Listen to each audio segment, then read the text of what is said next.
से अभी जेपीएससी का दामन छूटा भी नहीं कि दूसरे विवाद ने उनका दामन थाम लिया। छठी जेपीएससी के रिजल्ट को लेकर एक और सनसनीखेज खुलासा हुआ।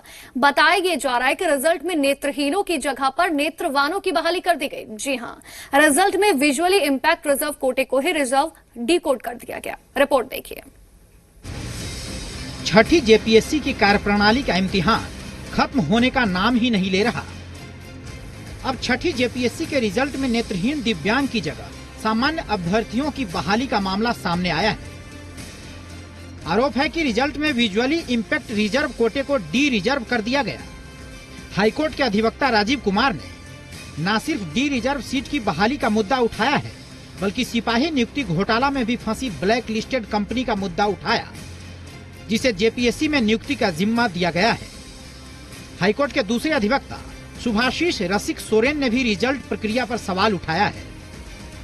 हमारी राज्य की सरकार और यहाँ के लोग इसको मानते हैं संवैधानिक संस्था है।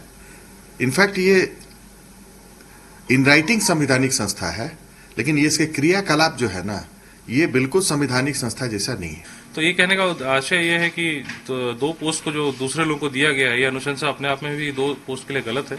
और ज्यादातर झारखंड में अगर झारखंड के परिप्रेक्ष्य में देखा जाए तो ऐसे कई सारे कैंडिडेट्स उस श्रेणी से आते हैं जो यहाँ पर न्याय की गुहार लगाने के हाईकोर्ट तक नहीं पहुंच पाते। तो मुझे लगता है कहीं ना कहीं इसमें कोर्ट संज्ञान लेगा। छठी जेपीएससी के अभ्यर्थी सालों से विवाद का सामना कर रहे हैं। अब रिजल्ट आउट होने के बाद भी छठी जेपीएससी विवादों में है। अभ्यर्थियों की दलील है कि जेपीएससी में भ्रष्टाचार चरम सीमा पर है। अब यहाँ कोई उम्मीद नहीं बची है। सामान्य की बात तो छोड़ दीजिए, नेत्रहीनों का भी सीट बेच दिया गया। महिला खिलाड़ियों का भी सीट बेच दिया गया है। सबसे पहले पीटी में आरक्षण नहीं देना, फिर नियम के विरुद्ध 15 गुना के बजाय एक वर्ग को 261 गुना अधिक रिजल्ट। ऐसे कई विवाद हैं। 40 से अधिक रीट हाईकोर्ट में दायर है।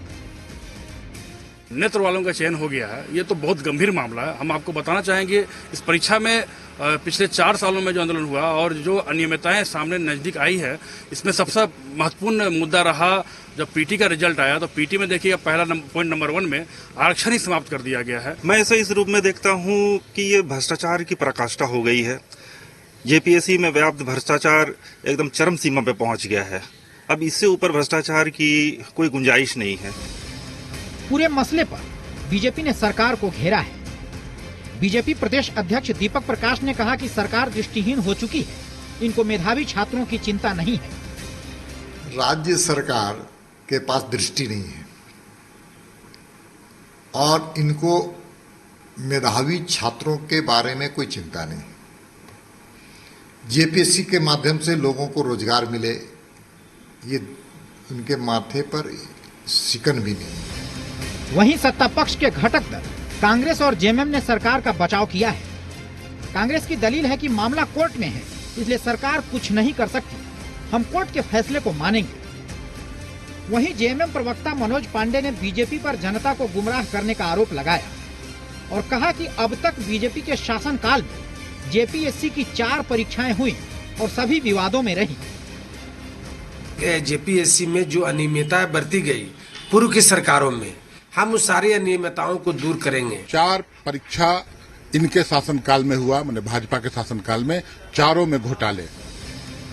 जेपीएससी से विवादों का नाता कब खत्म होगा, कब सही अभ्यर्थियों को उनका हक मिलेगा, कब तक अभ्यर्थियों का भविष्य अधर से बाहर आएगा, ये बड़ा सवाल है।